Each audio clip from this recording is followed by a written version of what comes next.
There's no need even to have a college degree at all, or even high school. I mean, if somebody graduated from a great university, that may be an indication that they will be capable of great things, but it's not necessarily the case.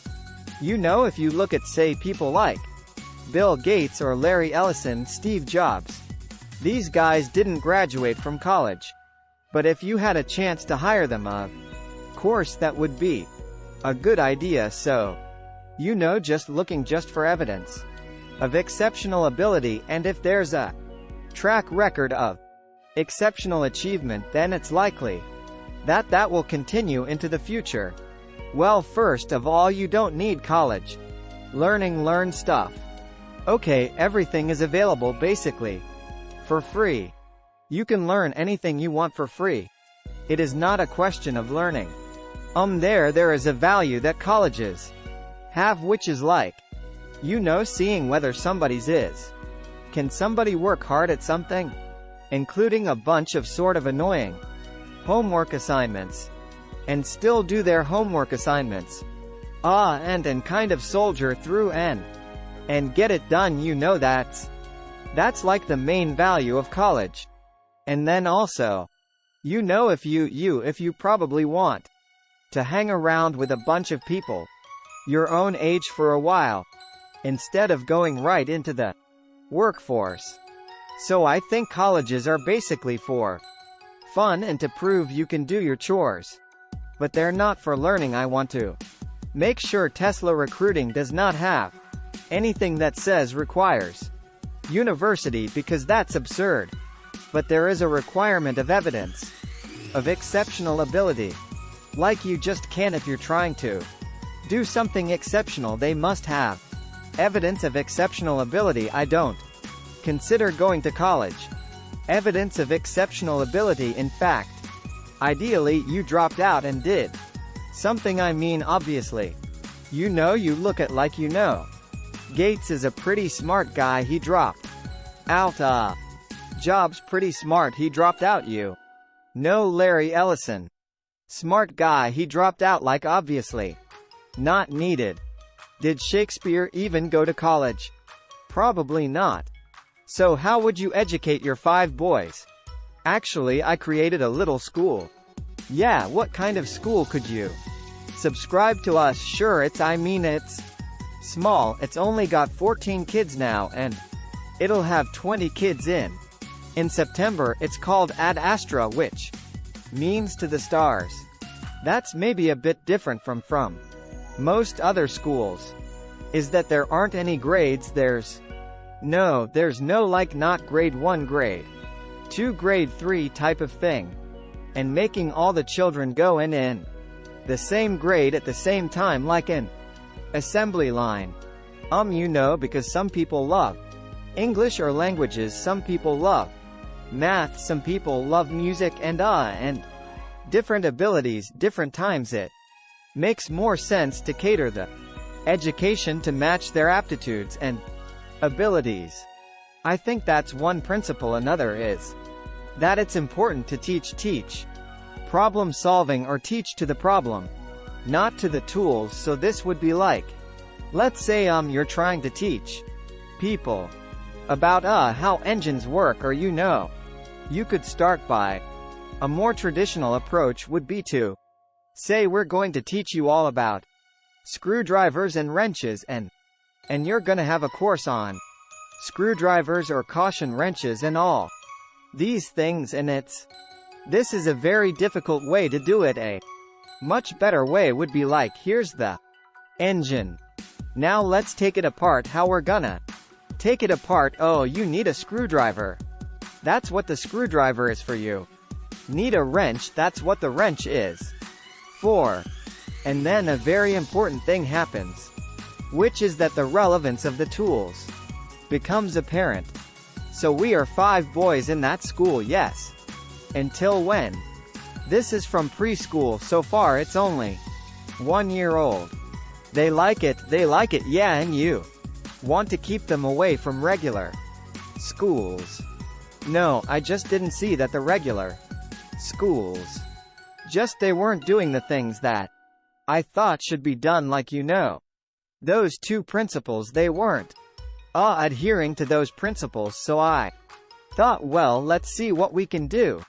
Maybe creating a school will be better, and I actually hired a teacher from the school they were at, who also agreed with me that there was a better way to do it. Seems to be going pretty well.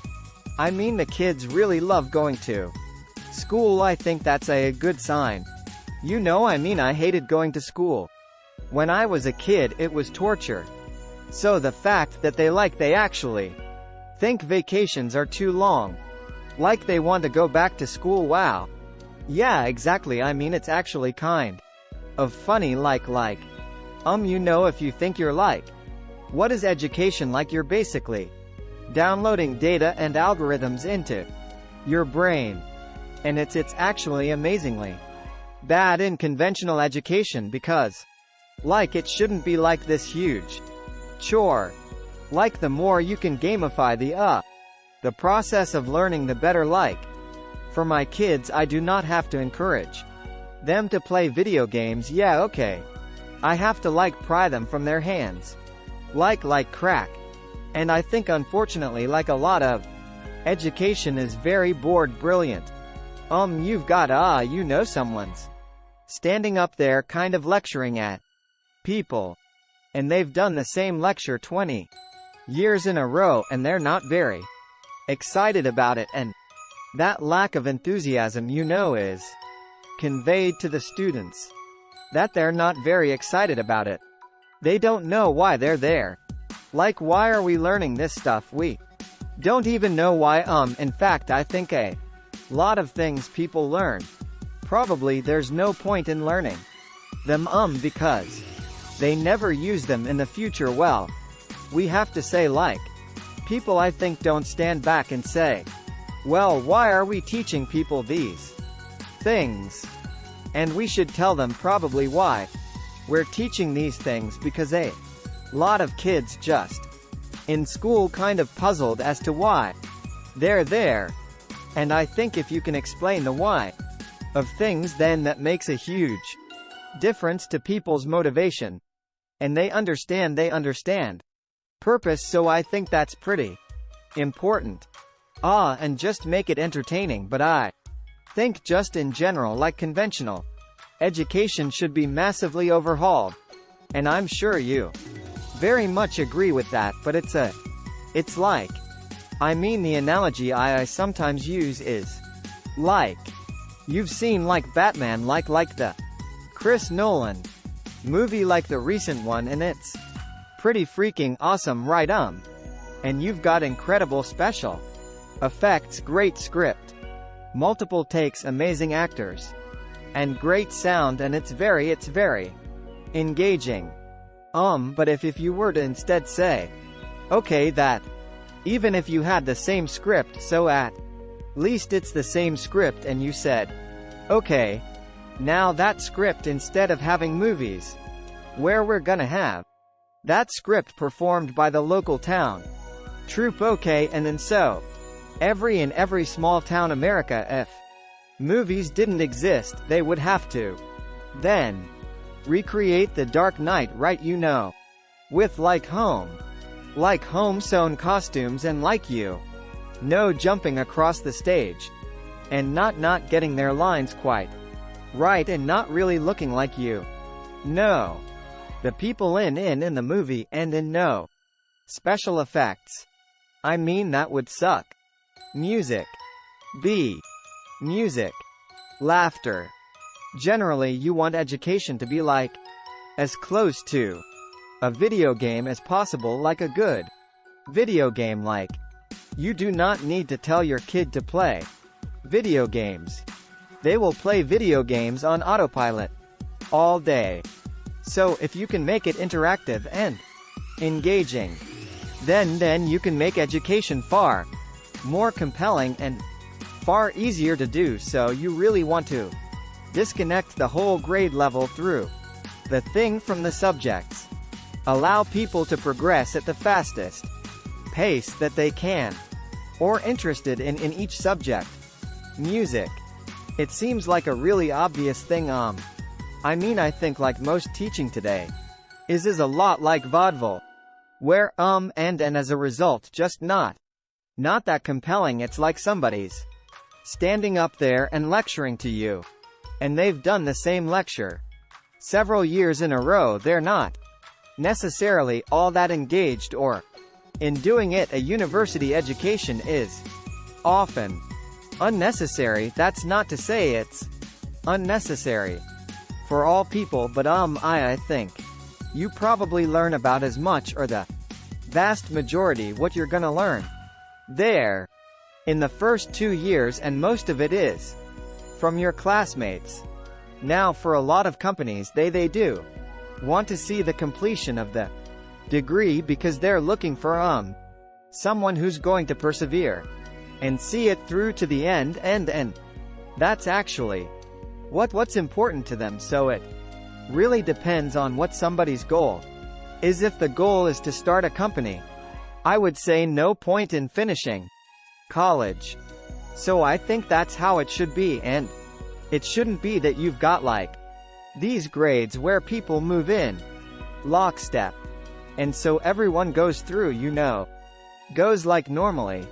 We'll go through English, math, science and so forth from like 5th grade to 6th grade to 7th grade. Like it's an assembly line. But people are not objects on an assembly line.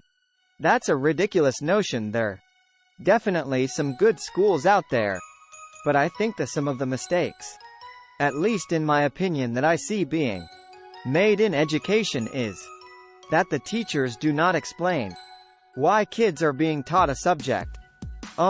Just sort of get dumped into math and like, well, why are you learning math? What's the point of this? It seems like for some people, like maybe it's like I don't know why I'm being asked to do these strange problems.